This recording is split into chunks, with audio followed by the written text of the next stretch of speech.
नमस्कार, 24 का चौकीदार में स्वागत है आपका। मैं हूं आपके साथ अभितोष सिंह और आप देख रहे हैं बांसवाड़ा सीट पर क्या है हाल, और 24 के चौकीदार में आज किसका हाल बेहाल होगा और क्या यहां पर सेंध लगा सकेंगी दूसरी पार्टियां या फिर दबदबा उसी पार्टी का रहेगा जिसका राज अभी तक चलता जा रहा है। हमारे साथ कुछ लोग कांग्रेस से, कुछ लोग बीजेपी से जुड़े हुए, कुछ और पब्लिक भी हमारे साथ लगातार जुड़ रही है। सबसे पहले सर, आप लोगों से समझना चाहूंगा, क्या लगता है इस बार यहां पर क्या सेंध यहां पर लग सकती है या फिर कोई चुनौती नहीं? बांसवाड़ा की पांचों पांच सीटें कांग्रेस जीतेगी, कोई सेंध लगने की दिक्कत नहीं है। अशोक गहलोत ने इतने काम किए हैं, महंगाई राहत कैंप के माध्यम से भी जनता के बहुत सारे काम किए हैं। साथ ही 7 गारंटियां दी है जो आगे सरकार बनेगी, रिपीट होगी तो लागू होगी। इससे लोगों के अंदर बहुत अच्छा माहौल है और निश्चित रूप से पांचों पांच सीटें कांग्रेस जीतेगी। किसी और पार्टी चुनौती नहीं, बीजेपी को चुनौती के तौर पे नहीं देख रहा है? नहीं, कोई ऐसी चुनौती नहीं है। कम से कम बांसवाड़ा की पांचों सीटों पर कोई तरह की चुनौती नहीं है।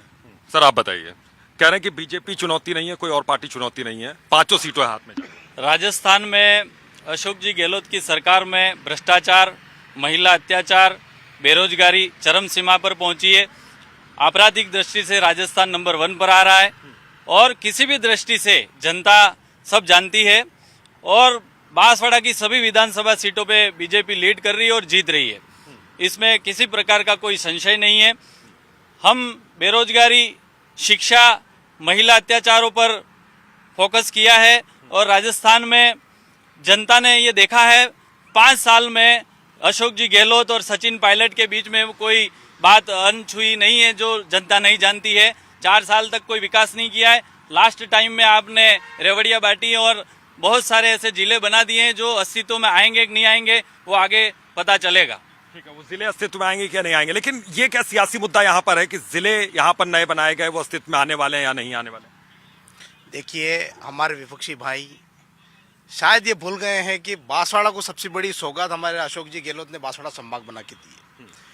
और रही बात विकास की, तो हम जिस जगह पे खड़े हैं इसके बाईं ओर इतना बड़ा जो खेल स्टेडियम बन के तैयार है और आज इसमें नेशनल तक के गेम हो रहे हैं, ये विकास का जीता जागता सबूत है। और विकास की दूसरी बात करें तो बांसवाड़ा जिले के अंदर ऐसी कोई योजना जो राजस्थान सरकार ने लागू नहीं की हो और सारी की सारी योजनाएं अमल में लाई गई हो। हमारी चिरंजीवी योजना जो कि 25 लाख तक की है, अगर कोई गरीब तबके का व्यक्ति अगर कोई बड़ी बीमारी से पीड़ित हो जाता है या छोटी बीमारी से पीड़ित हो जाता है तो उसे 25 लाख रुपए तक का इलाज फ्री है। और उसी को हमारी राजस्थान सरकार के मुख्यमंत्री अशोक गहलोत साहब ने इसकी काट बीजेपी के पास नहीं है क्या? मैं पूछता हूँ, इसकी काट नहीं है बीजेपी के पास सर? चिरंजीवी कार्ड का आयुष्मान भारत ने ये सेंट्रल गवर्नमेंट में चालू की है, वो भी बहुत अच्छी योजना है जिसमें लोगों को बहुत फ़ायदा हो रहा है। और ये अशोक गहलोत जी जब भी आते हैं तब भी सीलिंग लगा देते हैं, उस समय लास्ट में जाके ये सब थोती घोषणाएं करते हैं, वो घोषणाएं ही रह जाती है, कोई काम होता नहीं है। ठीक है, अच्छा बीजेपी की अगर सरकार आती है तो फेस कौन रहेगा, सीएम फेस, ये भी बताइए। बीजेपी सरकार आती है तो जो भी मतलब यहाँ बीजेपी में बहुत सारे सीएम के चेहरे हैं, इसमें मतलब जो पार्टी जब आएगी हो गए तो विधायक जो आएंगे वही सीएम की तय करेंगे। कई चेहरे हैं यहाँ पर बीजेपी के पास, सर आप बताइए कि अशोक गहलोत के अलावा दूसरा कोई चेहरा? सबसे पहले तो आपके चैनल का मैं धन्यवाद देता हूँ। मैं कहता हूँ अशोक गहलोत ही चौथी बार सीएम का फेस रहेंगे। उन्होंने इतनी योजनाएं दी हैं, उतने काम किए हैं राजस्थान के अंदर कि पूरे 5 साल हमको बीजेपी विपक्ष देखने नहीं मिला है। कोई बीजेपी का विपक्ष कोई हमारे सामने नहीं आया है। जैसे आपने देखा होगा परसों तरसों मोदी उदयपुर में आए, कोई हमारे अशोक गहलोत जी जो सीएम थे उनके बारे में एक शब्द नहीं बोल पाए, क्योंकि अशोक जी गहलोत ने इतना काम किया है जनता के हित के लिए। चाहे वो आप पैदा होने से लेकर मरण तक की भी इतनी योजनाएं, इतने लोगों को काम दिया है, तो इनके पास कुछ बोलने को नहीं है, इसलिए चौथी बार अशोक गहलोत की सरकार बनेगी। ठीक है, इस पर एक सवाल, क्योंकि अमित शाह भी इससे पहले आए थे, उन्होंने लाल डायरी का एक हवाला दिया था। उन्होंने कहा कि भ्रष्टाचार के मसले पर सरकार घिर रही है राजस्थान में, लाल डायरी से डरते हैं अशोक गहलोत, इस पर बताइए क्या? लाल डायरी मैं ये मानता हूँ और हमारे सभी ये लोग मानते हैं कि लाल डायरी सिर्फ एक जिन है जो भारतीय जनता पार्टी ने उसको उत्पन्न किया है, और वो जिन 25 तारीख और 3 तारीख को परिणाम के जरिए वो जिन वापिस भारतीय जनता पार्टी के चिराग में चला जाएगा। सर आप बताइए। लाल डायरी राजेंद्र गुड़ा उनके मंत्री रहे हैं और एक मंत्री रहते हुए वो कह रहे हैं कि भाई भ्रष्टाचार हुआ है और सभी मंत्री और कांग्रेस के वरिष्ठ लोग इसमें शामिल हैं, जिसमें इसका जिक्र किया गया है। और वो लेकर के भी आए थे, उनको धक्का मुक्की करके विधानसभा से बाहर किया है और उन्होंने कांग्रेस से भी गठबंधन की जो बात थी उसको भी तोड़ा है और उनको बाहर कर दिया है। इसका साफ साफ दिखता उदाहरण है कि ये डायरी थी और उसमें सारे काले चिट्टे इसमें लिखे हुए हैं और इसको बेनकाब करेंगे। सरकार भारतीय जनता पार्टी की बनेगी।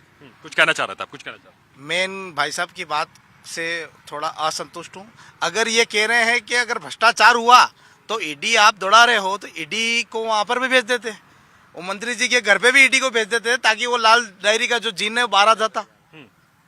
ये इतना आरोप लगा रहे हैं तो लाल डायरी का जो जिन है उसको अगर निकालना था तो ईडी को लगा देते। ईडी को यहाँ क्यों घुमा रहे? क्योंकि आज तो आप केंद्र में बैठे और ईडी आपके हस्ते चल रहा है, आप जहाँ बोल रहे हो वहाँ ईडी जा रहा है तो ईडी को वहाँ पे भी भेज देते। ये मैं कहना चाहता हूँ इस अवसर पर। सर, कांग्रेस के नए वादे क्या है जिनको लेकर इस वक्त अशोक गहलोत साहब जा रहे हैं जनता के बीच में, उनसे वोट की अपील कर रहे हैं? 7 गारंटियों के अंदर ये है कि एक तो गाय का गोबर है वो 2 रुपये किलो में खरीदेंगे। दूसरा एक ओपीएस जो है लागू करी है अशोक गहलोत ने वापस से, उसको कानून बना करके वो लागू करेंगे।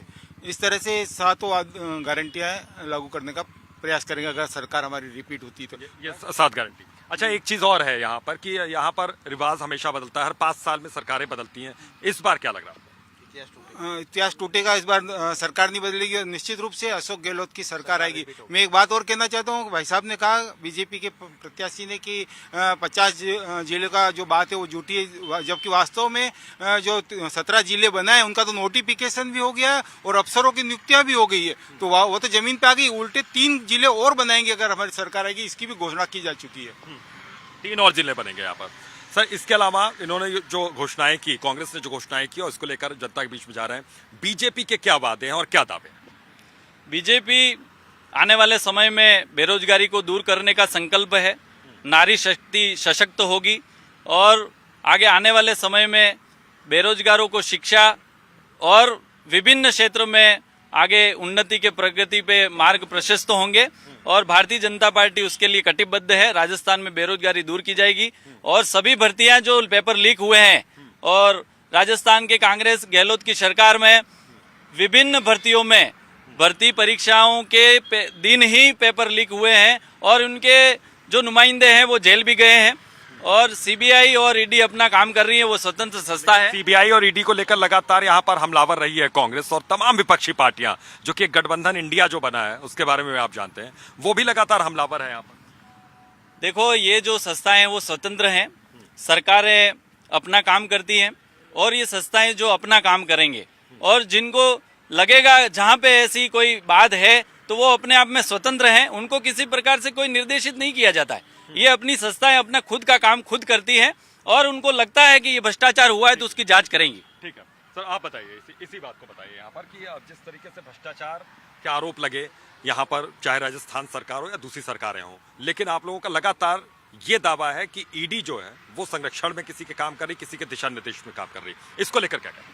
आप देख सकते हो, चुनाव नजदीक आते ही ईडी का एक्टिव होना राजस्थान में ये एक इस बात का सबूत है कि जब जब मोदी डरता है ईडी को आगे करता है, इसके सिवा और कोई इनके पास उपाय नहीं है। राजस्थान में बहुमत से कांग्रेस की सरकार बन रही है तो ये डर रहे हैं, इनके पास कोई विजन नहीं है आगे सरकार का। सरकार के पास, बीजेपी के, हमारे अशोक जी गहलोत के पास इतनी योजनाएं थी जो उन्होंने राजस्थान सरकार में पिछले 5 सालों में दी है और आने वाले 5 सालों के लिए भी 7 गारंटी योजना लागू कर दी है, मतलब हो जाएगी सरकार बनते ही।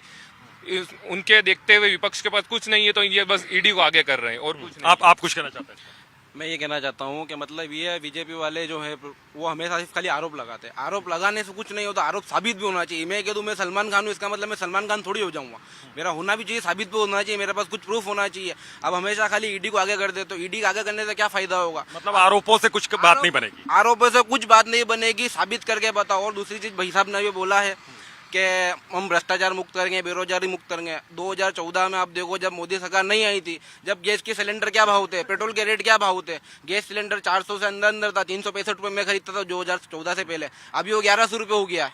तो क्या फायदा? ऐसा रोजगार भ्रष्टाचार खत्म नहीं करेंगे, हमारे जेबों से नोट खत्म करना चाहते हैं और कुछ नहीं खत्म करना चाहते। ठीक है, ठीक है, आप कुछ कहना चाहते हैं? हाँ, इन्होंने कहा कि भाई नरेंद्र मोदी डर गए। यदि मोदी डर होते तो आप सब एक मंच पर नहीं आते। सारे विपक्षी पार्टी एक मंच पर आकर मोदी के सामने खड़ी हो गई हैं। फिर भी ये तय है कि इन लोगों का हारना तो तय है, क्योंकि इन लोगों ने सबसे बड़ा पेपर लीक कांड राजस्थान में हुआ है। कई बच्चों के साथ धोखा हुआ है। मेरा बालक भी उसमें था, जिसके अच्छे नंबर थे, जिसको वापस घर बैठना पड़ा, और उनके डोटा सर के सगे सब नौकरी पर चढ़ गए। तो भ्रष्टाचार तो खुल कर हुआ है ना, और ये बात भी सामने आएगी। आप कुछ कहना चाहते? कुछ युवा भी हमारे साथ जुड़े हुए हैं और अलग अलग पार्टियों की विचारधाराओं से भी वो लोग जुड़े हुए हैं। क्या कहना है आपका? कुछ कहना चाहते? कांग्रेस सरकार में बहुत अच्छी मानता हूँ और बहुत सारी योजनाएं देती है, और बीजेपी सरकार सबसे बढ़िया योजना कांग्रेस सरकार की जो आपको लगती है गहलोत सरकार की क्या है? चिरंजीवी। अच्छा, उसमें गरीबों का मतलब हर मतलब इंसान उसके मतलब उपाय मतलब ले सकता है उसका मतलब। अच्छा, उसमें मतलब 25 लाख तक का सभी को स्वास्थ्य लाभ यहाँ पर दिया जा रहा है। बहुत से ऐसे लोग आपके क्या संपर्क में आए जिनको ये स्वास्थ्य लाभ मिला है? बांसवाड़ा में बहुत सारे लोगों को ऐसा स्वास्थ्य लाभ मिला है। यहाँ पे पास में सागवाड़ा में झील हॉस्पिटल है, वहाँ पे 2 लोगों का जो बिल्कुल ग्रामीण थे, जो अनपढ़ लोग थे, उनका भी पूरा 25-25 लाख रुपए का इलाज हुआ है। तो इस तरह से चिरंजीवी योजना, स्वास्थ्य योजना से लाभ बहुत सारे लोगों को हुआ है।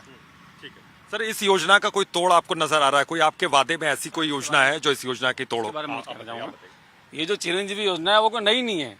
आयुष्मान भारत योजना का नाम बदल के उन्होंने चिरंजीवी किया है, यानी कि केवल अपना नाम, खाली अपना का नाम रखने के लिए उन्होंने ये योजना बनाया है। बाकी ये आयुष्मान भारत योजना का नाम, हाँ, उसमें परिवर्तन किया होगा, हो सकता है, लेकिन मिलता कुछ नहीं है। बहुत परेशानी का सामना करना पड़ता है जब हम अस्पतालों के अंदर जाते हैं, और मैं भी गया हूँ। कुछ कहना चाह रहे हैं, उनसे पूछते हैं। हाँ बताइए। ये भाई साहब अभी कह रहे हैं आयुष्मान, आप भी जानते हो, और आयुष्मान का जो बजट है वो कितना है? 5 लाख का बजट है, और चिरंजीवी का 25 लाख है। और इनके ही नेता, इनके ही मंत्री, इनके ही नरेंद्र मोदी साहब ने इस राजस्थान के भाषण में उन्होंने कहा कि गहलोत साहब की सभी योजनाएं बेहतर हैं, अगर हम सत्ता में आते हैं तो हम इसको बंद नहीं करेंगे। यानी कि मोदी भी मानता है कि योजना अशोक गहलोत शानदार चला रहा है। और रही बात डूंगरपुर बांसवाड़ा के जो सांसद है, उन्होंने भी चिरंजीवी योजना का अपने परिवार के अंदर लाभ लिया है, और उनके वीडियो खूब वायरल हो रहे हैं, और वो भी कह रहे हैं कि बहुत अच्छी योजना है। आयुष्मान योजना में 5 लाख का लाभ होने से यहाँ के लोगों में इसके बारे में कोई रुचि नहीं देखी गई। मतलब राज्य सरकार की योजना से उनको फायदा है। आप बताइए सर, आप जुड़िए जरा, आप बताइए कि इस योजना के बारे में। सारी जो गहलोत जी को योजना, सारी जो भ्रष्टाचार वाली, सब सही कोई भी नहीं। हाँ। झूठे सा वायदे करते सर। हाँ। वोट लेने सब, इसलिए झूठे वादे करते सर। अच्छा, सिर्फ झूठे वादे क्यों? हाँ जी। तो झूठे वादे कौन कर रहा है? कांग्रेस, बीजेपी, आम आदमी पार्टी या बाप? कांग्रेस कर रहे हैं सर। अच्छा, झूठे वादे करते, ये योजना कर देंगे, वो कर देंगे, होता कोई नहीं सर। अच्छा। और जो ये चिरंजीवी योजना है उसके बारे में कह रहे हैं लोग फायदा ले रहे हैं। इसके बारे में सर मैं खुद यहाँ गया था MG हॉस्पिटल, मेरे को खुद को डॉक्टर साहब ने मना कह दिया सर। नहीं दिया सर, नहीं दिया सर। सारी बातें सर बेकार बात है। आपके सामने योजना का फायदा नहीं मिला। आप बताइए। मैं ऐसा कहना चाहता हूँ, ये बोलते हैं झूठे हैं, सब झूठे हैं। चिरंजीवी का योजना नहीं क्या? आप कौन सा हॉस्पिटल में लेके जाओ, आपने चिरंजीवी बनवाया नहीं क्या? आप गए नहीं होंगे कैंप के अंदर? मैं आपका भी घर जाके मीटर चेक करूंगा, 100 यूनिट आप बिजली फ्री ले रहे हो, आप स्वास्थ्य बीमा ले रहे हो, आप ऐसा ले रहे हो, आपके 100 यूनिट बिजली माफ हो रही है ना गहलोत सरकार की तरफ से। और उसने बीजेपी कांग्रेस ने दी कि उसने बांसवाड़ा क्या, राजस्थान के हर एक गांव ढाणी हर एक इंसान के लिए माफ किया गया। आप कैसे कह रहे हो आप हमारे को नहीं मिला लाभ? आपने चिरंजीवी बनवाया नहीं होगा, आप इस वेट में रह गए कि हम बीजेपी वाले हम नहीं जाएंगे। हमने तो देखा, अभी आप जाके देखो, आप अभी इनके घर में आप जाके चेक कर लीजिए, आपके इनके मीटर में 100 यूनिट बिजली माफ हुई होगी। इनको भी चिरंजीवी स्वास्थ्य बीमा योजना मिला होगा। इसका जवाब आप दीजिए। जो बिजली माफ नहीं हुई है, हमने भी सोचा था कि अशोक जी गहलोत अगर बिजली माफ कर रहे हैं, तो मैंने मेरा बिल का खुद अपडेट करवाया था जाके, लेकिन कोई पैसे माफ नहीं हुए। मेरा बिल आज भी वैसा ही आ रहा है, जितने पैसे मेरे पहले आ रहे थे उतना ही बिल आज भी आ रहा है। उसका मैं उदाहरण हूँ। मैं कोई फायदा नहीं मिल रहा है, कोई फायदा नहीं मिला है, सिर्फ ये ठगी करने का काम है, उसके अलावा कुछ भी नहीं है। आप बताइए। इस काम का जो बिल आ रहा है उसके ऊपर पहली लाइन में ये लिखा है कि आपका 100 यूनिट का इतना माइनस किया गया बिल है, और उसके बाद में बिल आ रहा है। इसलिए ये कहना कि माफ नहीं हो रहा है या बिल में नहीं बता रहे, बिल्कुल झूठ है। अच्छा, आप बताइए, आप कुछ कहना चाहते हैं? बताइए। नहीं, वो बिजली सब बेकार बातें हैं। कोई माँ बाप नहीं हो रहा है, कुछ नहीं हो रहा है, क्योंकि मैं तो बहुत सामान्य परिवार से हूँ। सब नहीं, आप बहुत बड़े नेता हैं, मैं बहुत सामान्य परिवार से आता हूँ। और मेरे घर पहले 2 महीने बिल आता, वो हर महीने बिल आने लग गया। पहले 2 महीने बिल आता था, वो हर महीने बिल आने लग गया। पहली बात, कुछ कमी हुई बिल में कि नहीं? नहीं, कोई कमी नहीं हुई है। अच्छा, बिल उतना ही आ रहा है और 100 रुपये बढ़ गया। अच्छा, 100 रुपए और बढ़ गया। देखिए सर, बात आपकी गलत साबित हो गई यहाँ पर। बिल्कुल उनके शब्दों से पूरी तरह से ये लग रहा है कि इनके घर में गुलाबी कागज पहुंच चुका है। पूरी तरह से गुलाबी कागज इनके पहुंच चुका है और इनके घरों में लाइट बिल जो है वो 100 यूनिट माफ हुआ है। और रही बात, अभी एक भाई, वही भाई कर रहे थे कि बेरोजगारी बढ़ी है। मैं बताऊं, 2014 में भारतीय जनता पार्टी की सरकार आई और वादे किए थे 8 लाख बेरोजगार युवाओं को नौकरियां लगाएंगे। उनके 5 साल के पूरे तोते उड़ गए। और राजस्थान में 2018 में अशोक गहलोत साहब की सरकार बनी और राजीव गांधी युवा इंटर्नशिप मित्र 30,000 पूरे राजस्थान में लगे और कार्यरत है, नौकरियां कर रहे हैं, 17,500 रुपया सैलरी उठा रहे हैं। और उसमें बीजेपी के कुछ लोग हैं जो नौकरियां कर रहे हैं और फायदा उठा रहे हैं, उस चीज को ये मान नहीं रहे। मतलब खुद करे तो चमत्कार, हम करे तो कुछ और। ये है भारतीय जनता पार्टी के ढकोसले हैं। और इस बार पूरी तरह से राजस्थान में जो 200 के 200 सीटें कांग्रेस पार्टी आ रही है। और सरकार एक सवाल और सर, ये अशोक गहलोत और सचिन पायलट के बीच में जो विवाद चलता रहा, उसका कुछ असर इस चुनाव पर दिख सकता है? नहीं, कोई असर नहीं हुआ। पिछले 4 महीने तो बिल्कुल शांति है और बिल्कुल अच्छा माहौल है और दोनों मिल करके प्रचार कर रहे, दोनों मिल करके टिकट बांटे थे और सारा काम चल रहा। कोई ऐसी कोई दिक्कत नहीं है। आराम से हमारे जो हाईकमान है बाद में तय करेगा कि कौन मुख्यमंत्री बनेगा, तो वो हो जाएगा तय, ऐसे कोई दिक्कत नहीं। सर यहाँ बताइए, बीजेपी के बीच में भी काफी रहा विवाद की, कई मतभेद वाली स्थिति रही। यहाँ पर 2 नाम है जो इस वक्त सबसे ज्यादा चर्चा में है, वसुंधरा राजे, इसके अलावा दिया कुमारी का नाम है और बाबा बालकनाथ का, इनका नाम सबसे ज्यादा चर्चाओं में। इनमें से कौन सीएम फेस हो सकता है?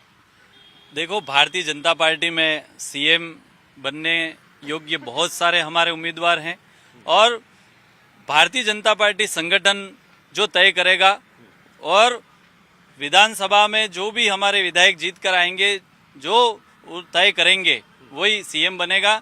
और हमारे लिए पद महत्वपूर्ण नहीं है, जनता का सेवा करना हमारा ध्येय है और हम उसी लक्ष्य के साथ में काम कर रहे हैं। अंत्योदय का लक्ष्य है, अंतिम व्यक्ति तक हमारी योजनाएं पहुंचे और यही लक्ष्य है। सीएम पद हमारे लिए कोई बड़ी बात नहीं है, इसके लिए हम काम नहीं करते हैं। तो सीएम इन्हीं तीनों में से हो सकता है, कोई और भी चेहरा आ सकता है सामने? सीएम कोई भी बनेगा, हमारा अभी लक्ष्य कमल है और कमल के साथ में है और कोई भी सीएम बनेगा उसके लिए संगठन जो तय करेगा वो रहेगा। आप क्या सर तय है कि अशोक गहलोत साहब ही सीएम बनेंगे? नहीं, हाईकमान तय करेगा किसको बनाना है। यूँ मतलब कुछ बदलाव हो सकता है? हाँ, हो भी सकता है, नहीं भी हो सकता है। जो भी हाईकमान जो भी तय करेगा उसके हिसाब से प्रत्याशी खड़ा होगा, मुख्यमंत्री बनेंगे। अच्छा, हम लोगों ने एक ओपिनियन पोल करवाया था, उसमें सबसे जो पॉपुलर लोकप्रिय जो फेस था वो अशोक गहलोत साहब का ही था एज अ सीएम। लेकिन एंटी इनकम्बेंसी ये जो बताएगी 62% करीब ऐसा था कि 62% लोग मानते हैं इस बात को कि उन्हें जो मौजूदा सरकार है बहुत ज्यादा पसंद नहीं। ये ओपिनियन पोल है, आम पब्लिक का जो कहना है। लेकिन लोकप्रियता के मामले में अभी भी अशोक गहलोत साहब हैं सबसे आगे। इस पर क्या कहना है? एक ओपिनियन पोल और भी मैंने भी देखा था जिसमें 44% लोगों ने कहा कि अशोक गहलोत सबसे अच्छा चेहरा है और 34% लोगों ने कहा था कि सचिन पायलट अच्छा चेहरा है।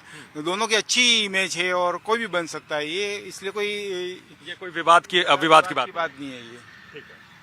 आप बताइए सर, प्रधानमंत्री नरेंद्र मोदी एक स्टार प्रचारक के तौर पे पहुंचते हैं, चूंकि प्रधानमंत्री हैं वो, लेकिन राज्य के चुनाव में यहाँ के जो स्थानीय जो मसले हैं, जो मुद्दे हैं, उसकी बजाय अगर राष्ट्रीय मुद्दे लेकर आएंगे, क्या उसमें कुछ फायदा मिल सकता है या फिर कुछ नुकसान उठाना पड़ सकता है बीजेपी को? जरूर फायदा मिलेगा। केंद्र में हमारी सरकार है और अगर राजस्थान में सरकार बनती है तो कड़ी से कड़ी जुड़ेगी, डबल इंजन की सरकार बनेगी, योजनाएं डबल काम करेंगी और अच्छा काम होगा। और एक बात बताऊं, हमारी स्थानीय मुद्दा बांसवाड़ा का ले लूं, जब सोनिया जी यहाँ पे आई थी बांसवाड़ा में और रेल का शिलान्यास किया था, लेकिन उसके बाद में भी 2 बार सीएम बने अशोक जी गहलोत, लेकिन अभी तक आज दिन तक बांसवाड़ा में रेल नहीं आई। 2 बार यूपीए की सरकार रही और इन्होंने सिर्फ भाटे लगाने का काम किया, शिलान्यास किया, कोई धरातल पर कार्य नहीं हुआ। लेकिन हमारे वसुंधरा जी की सरकार आई, उन्होंने धरातल पर कार्य किया और रेल का प्रोजेक्ट भी शुरू हुआ और अभी फिर से इसका बजट बढ़ा करके केंद्र सरकार ने अभी इसमें रेल परियोजनाओं का वापस शुरू करने का कार्य किया, जो अगले 5 साल में बांसवाड़ा से डूंगरपुर। अगर बीजेपी सरकार आती तो ये सारे काम हो जाएंगे? बिल्कुल जरूर होंगे, सारे काम होंगे। सर आप कुछ कह रहे थे बीच में जब अशोक गहलोत ने ये प्रोजेक्ट रेल का स्वीकृत किया था तो 1200 करोड़ की लागत थी, लेकिन उसके बाद में दुर्भाग्य ये रहा कि वसुंधरा की सरकार आ गई और उन्होंने इस योजना को बंद कर दिया और आज वो उसकी कीमत है वो 5000 करोड़ रुपया हो गई है। तो इसकी जिम्मेदार कौन है? निश्चित रूप से जब भी सरकारें बदलती तब इस तरह से प्रोजेक्ट बंद नहीं करनी चाहिए। बीजेपी की सरकार ने पंचपदरा योजना के साथ में भी यही किया, रिफाइनरी के साथ में भी। ये जब भी आते हैं, राजीव गांधी केंद्र थे, चुनाव करा कर अटल बिहारी, अरे तुम खुद बनाओगे अपने प्रोजेक्ट और अपने हिसाब से पंचायत घर बनाओगे, नाम बदल दे रहे हैं। बदल देते खाली और बाकी नाटक करते रहते हैं और रेल का काम कोई चालू ठीक है सर, आता हूँ, आप इसका जवाब दीजिएगा कि नाम बदल दिया जाता है। वो कह रहे हैं कि योजनाएं पुरानी है, चल वही रही है, लेकिन उसका नाम बदल देती है बीजेपी सरकार। इस बार भी अगर सरकार बीजेपी का आती ऐसा होगा क्या? नाम तो इन्होंने बदला, इन्होंने राजीव गांधी के सब जगह राजीव गांधी के नाम से ही कर दिया, इसलिए नाम बदलने का काम यही करते हैं। बीजेपी की सरकार नहीं करती है। बीजेपी को ये डर है कि अगर आप भी कोई योजना लाएंगे तो नाम बदल सकती है क्या? इन्होंने अन्नपूर्णा योजना को इंदिरा गांधी रसोई कर दिया। अरे किसी के नाम से तो क्रियाक्रम होता है ना, अन्नपूर्णा तो माता जी का नाम है, भोजन तो उसी के नाम से होगा ना। इन्होंने इंदिरा गांधी रसोई कर दिया, उसको क्या मतलब उसका? उसी नाम को रखते ना। आप जब मोदी जी ने कहा कि हम गहलोत सरकार की योजना लागू रखेंगे तो आप लोगों नाम क्यों बदले? डर तो कहीं ना कहीं आप लोगों को है ना? योजनाएं ठीक है, आपने कहा वो है ना। आप बताइए, आप क्या कह रहे थे? सर कह रहे हैं कि नाम बदलने की पुरानी परंपरा भारतीय जनता पार्टी में है। हमारे राजीव गांधी यशस्वी प्रधान थे, जिसको इस भारत के अंदर सूचना जो ये जन क्रांति जो कि लाए थे, ये उस योजना के जनक माने जाते हैं। उनके नाम पर राजीव गांधी सेवा केंद्र नाम रखा गया। 2014 में 13 में बैठी अशोक गहलोत भारतीय जनता पार्टी की सरकार बैठी, वसुंधरा जी ने एक आदेश पर अटल सेवा केंद्र कर दिए। नाम बदलने की जो परिपाटी है इन्होंने ये स्टार्ट करी है, इसको हम खत्म करेंगे और रेगुलर 5 साल फिर हम वापिस सरकार बनाएंगे अशोक गहलोत साहब। कांग्रेस को कुछ डर है ऐसा कि सरकार फिर आएगी, फिर कुछ बदलाव हो जाएगा, नाम कम से कम बदल दिए जाएंगे क्या? कांग्रेस को किसी चीज का डर नहीं है। बस मैं एक आम आदमी के साथ बोलता हूँ, मुझे एक डर है, बीजेपी वाले नाम के साथ साथ नोट भी बदल देते हैं। उन्होंने 2000 का नोट लागू करा, पहले 500,000 के नोट बंद कर दिए, उसमें हम परेशान हुए। अभी 2000 का नोट लागू करा, उसको फिर बंद कर दिया। तो हम क्या बार बार बैंक के चक्कर ही काटते रहेंगे? बार बार नाम तो छोड़ो, नोट भी बदल देते, देश बदल देंगे ये तो पूरा। इलाहाबाद को प्रगति आज कर दिया है, राजीव गांधी को अटल बिहारी कर दिया है, सबको नाम बदलते, नोट भी बदलते हैं, ये जीडीपी बदल देंगे। ये आरोप में सच्चाई है? हकीकत सच्चाई बिल्कुल नहीं है, आरोप निराधार है। जैसे वसुंधरा जी की सरकार में तमाशा योजना चल रही थी, उसका नाम बदल करके इन्होंने चिरंजीव कर दिया। इंदिरा रस कह रहे नोट भी बदल देते हैं। नोट बदलना या नहीं बदलना ये देखो भारत सरकार की अपनी पॉलिसी है और भ्रष्टाचार को रोकने का जो तरीका अपना सकते हैं वो किया है। और मैं इस बात को तटस्थता से कह सकता हूं, जो जाली नोट थे और जिन बॉर्डर इलाकों में आतंकवादियों के पास में हमारे भारत की करेंसी थी वो बिल्कुल बर्बाद हुई है और उस पार पाकिस्तान में भी इसकी त्राही त्राही हुई है और आगे भी होने वाली है। इसका असर सीधा इन पे पड़ा है भ्रष्टाचारियों पर। भ्रष्टाचारियों पर सीधा असर। सर भ्रष्टाचार एक बड़ा मुद्दा है क्या यहाँ पर?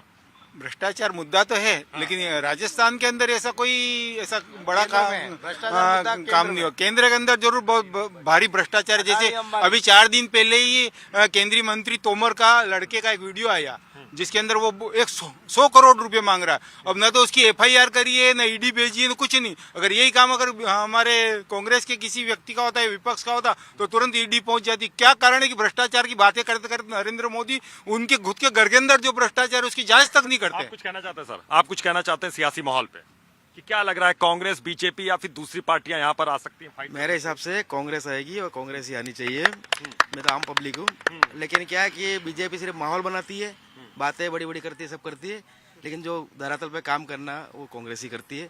और उसका शासन रहता है तो हर व्यक्ति सुखी रहता है, हर एक को मतलब समानता से सबको अधिकार मिलते हैं और काम छोटे से लगाकर बड़े तक के लिए सबके लिए फायदेमंद होता है। ठीक है, ठीक है।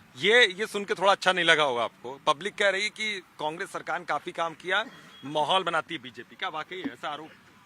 पब्लिक में अभी सब पब्लिक ने देखा है, अभी इन्होंने फूड पैकेट बांटे हैं और पता नहीं किस ऐसी कंपनी को जिनकी इनके चहेते हैं उनको कोई ठेका या टेंडर दिया है और उसमें लकड़ी के भूसे भर के उसमें कलर करके मसालों में आ रहे हैं और जनता देख रही है। और हमारे बांसवाड़ा में बहुत सारे ऐसे पैकेट निकले हैं जिनमें लकड़ी के भूसे हैं मसालों में, तो ये इस प्रकार के ठगने वाले काम है। भ्रष्टाचार का मुद्दा राज्य में भी है। भ्रष्टाचार का मुद्दा तो हमेशा रहेगा, और कांग्रेस की सरकार आती है तो भ्रष्टाचार तय होता है पहले ही, और ये भ्रष्टाचार हमेशा कांग्रेस की सरकार में रहता ही रहता है। और देख रहे हैं हम, हमारे बांसवाड़ा में भी खूब भ्रष्टाचार हुआ है कांग्रेस की सरकार में। ठीक है, ठीक है। तो आज देखिए 24 के चौकीदार में किस तरीके से यहाँ पर गहमागहमी भी रही, और कांग्रेस के बीजेपी पर गंभीर आरोप है, और बीजेपी भी लगातार कांग्रेस पर हमलावर है। तो आज 24 के चौकीदार में सिर्फ इतना ही। कल किसी और जगह इसी समय एक बार फिर से आपसे मुलाकात होगी। तब तक के लिए इजाजत, नमस्कार।